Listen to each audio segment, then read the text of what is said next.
కర్ణబేరికి రంధ్రం పడితే ఏం చేయాలి?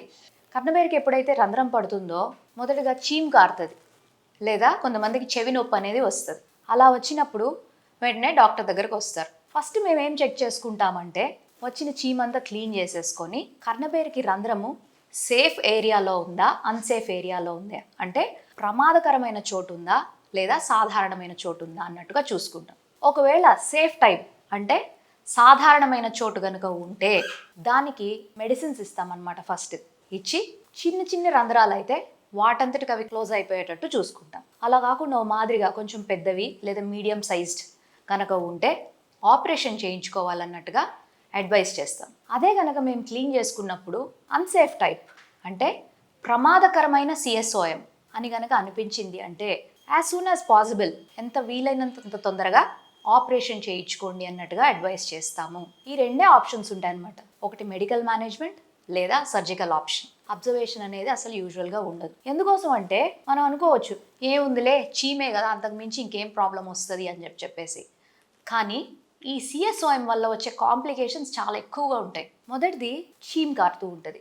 చీమ్ కారుతూ ఉంటే చెవిలో ఫంగస్ వస్తూ ఉంటుంది. ఫంగస్ వచ్చిన ప్రతిసారి మనం యాంటీబయాటిక్ వాడుకోవాలి, మళ్ళీ దాన్ని క్లీన్ చేయించుకోవాలి. ఆ దేవుడు ఎరుగు భయంకరమైన నొప్పి అనమాట. ఇలా మనం దవడ ఓపెన్ చేసినా కానీ దవడ కూడా నొప్పి వస్తుంది అనమాట. ఎందుకంటే బోన్ అనేది అరిగిపోతూ వస్తుంది. అది వన్ ఆఫ్ ద కాంప్లికేషన్. రెండవది చీమ్ కారేటప్పుడు మధ్య చెవిలో చిన్న చిన్న అతి చిన్న ఎముకలు ఉంటాయి, ఆసికల్స్ అంటారు. మన బాడీ మొత్తంలో అతి చిన్న ఎముకలు ఎక్కడ ఉంటాయంటే చెవిలోనే ఉంటాయి. అవన్నీ అరిగిపోవడం వస్తాయి. ఎముకలు అరిగిపోతే ఏమవుతుంది?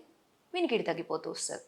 చెవిడి మేళం అని పిలవడం మొదలు పెడతారు. సర్లే వినికిడే కదా, ఏముందిలే మెషిన్ పెట్టేసుకోవచ్చు అన్నట్టుగా అనుకోవచ్చు. ఆ వినికిడి లోపంతో పాటు మోత, చెవిలో మోత, టినైటస్ అతి దారుణమైన సమస్య అన్నమాట. ఇది ఎక్స్పీరియన్స్ చేసే వాళ్ళకే తెలుస్తుంది, అది ఇంకెవరికి అర్థం కాదు. బొయ్యి అని మోత, టినైటస్. ఎందుకంటే బోన్స్ అనేవి అరిగిపోవడం మొదలైనప్పుడు టినైటస్ అనేది చాలా కామన్గా చూస్తుంటాం. అది ఎటువంటి ఆపరేషన్ ద్వారా దాన్ని తీయలేము. ఇది వన్ ఆఫ్ ద కాంప్లికేషన్ అన్నమాట. చీము కారడము, వినికిడి తగ్గిపోవడము, టినైటస్ ఇంతవరకు ఉంటే ఓకే. అది కాకుండా మధ్య చెవి నుంచి ఇన్ఫెక్షన్ మాస్టాయిడ్ బోన్, మన చెవి వెనకాల భాగంలో ఉన్న బోన్కి స్ప్రెడ్ అవ్వడం మొదలవుతుంది. ఈ విధంగా కనుక స్ప్రెడ్ అయితే దీన్ని ఓటోమాస్టాయిడైటిస్ అంటారు. దీనికి మనం ఎన్ని మందులు వాడినా బావిలోంచి నీరు వచ్చినట్టుగా మనకు చీము వస్తూనే ఉంటుంది. చీముతో పాటు నొప్పి, ఇలా చెవి పట్టుకొని నొప్పి నొప్పి నొప్పి, చెవి వరకే కాకుండా ఇదంతా పాకి ఇదంతా ఒక భాగం అంతా నొప్పిగా ఉంది మేడం అని చెప్పి వస్తూ ఉంటారు. తీరా చూస్తే వాళ్ళు ఆ కాంప్లికేషన్తో ల్యాండ్ అయ్యి వస్తుంటారు అనమాట. ఓటోమాస్టాయిడైటిస్ ఇది కనుక ఉంటే ఎంత తొందరగా వీలైతే అంత తొందరగా సర్జరీ చేసుకోవాలన్నమాట. ఇది వన్ ఆఫ్ ద కాంప్లికేషన్. ఇంతవరకు ఉన్నా ఓకే. దీని తర్వాత ఏమవుతుందంటే మనకు ఒక నరం ఉంటుంది, ఫేషియల్ నర్వ్ అనేది. మనం ఇలా నవ్వడానికి, కళ్ళు ఇలా ముయ్యడానికి, మన ఫేషియల్ ఎక్స్ప్రెషన్స్ ఇవ్వడానికి సంబంధించిన నరం ఫేషియల్ నర్వ్ అంటాం.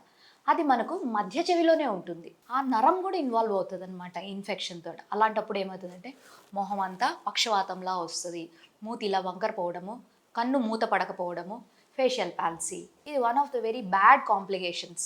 ఆ స్టేజ్లో కూడా, ఈ కాలంలో కూడా ఇంత సైన్స్ ఇంత అడ్వాన్స్ అయినా, ఇంత టెక్నాలజీ అడ్వాన్స్ అయినా అంతవరకు ముద్ర పెట్టుకొని వచ్చే పేషెంట్లను కూడా మేము చూస్తున్నాము. Facial palsy is a bad complication of CSOM, untreated CSOM. ఇంతకు కూడా కాకుండా దానికి కూడా ఏముందిలే కాస్మెటికే కదా, మాకు ఆపరేషన్కి భయము, మాకు డబ్బులు లేవు అనుకునే వాళ్ళు దీన్ని నెక్స్ట్ స్టేజ్కి వెళ్ళిపోతూ ఉంటారనమాట. అంటే మన చెవి పైన భాగం ఉండేది బ్రెయిన్, అది అందరికీ తెలిసిందే. కానీ ఇన్ఫెక్షన్ బ్రెయిన్కి స్ప్రెడ్ అవుతుందని తెలియదు. అలా ఇన్ఫెక్షన్ బ్రెయిన్కి స్ప్రెడ్ అయిపోయి ఫిట్స్ లాగా రావడము, మెనింజైటిస్ లాగా రావడము, హాస్పిటల్లో అడ్మిట్ అయిపోయి ఐసీయూలో ఉండి ట్రీట్మెంట్ అంతా లక్షలు ఖర్చు పెట్టుకొని దాని తర్వాత దానికి కారణం ఏంటి అని తెలుసుకొని, అరే ఈ చెవిలో ఉన్న చీము వల్ల ఇది కారణం అని చెప్పి అప్పుడు మళ్ళీ మా దగ్గరికి సర్జరీ వచ్చే వాళ్ళని చూస్తున్నాము. ఇది కూడా వన్ ఆఫ్ ద కాంప్లికేషన్ అని తెలుసుకోవాలి.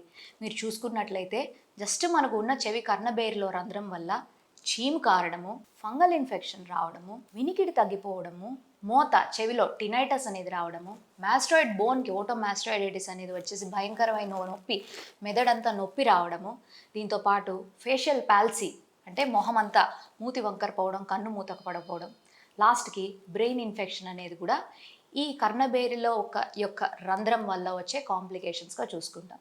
ఇవన్నీ అవాయిడ్ చేయాలి. ఇవన్నీ కాంప్లికేషన్స్ వరకు రాకుండా ఉండాలి అంటే మీ డాక్టర్ ఎప్పుడైతే మిమ్మల్ని ఎగ్జామిన్ చేసి మీ కర్ణబేరిలో రంధ్రం ఉందమ్మా, మీకు ఆపరేషన్ అవసరం అవుతుంది, లేకపోతే దానికి ట్రీట్మెంట్ చేయించుకోవాలి, మెడికల్ మేనేజ్మెంట్ చేయించుకోవాలి అంటే దాన్ని నెగ్లెక్ట్ చేసుకోకుండా ట్రీట్మెంట్ తీసుకుంటే ఇటువంటి కాంప్లికేషన్స్ ఏవి మీకు రాకుండా చూసుకోవచ్చు.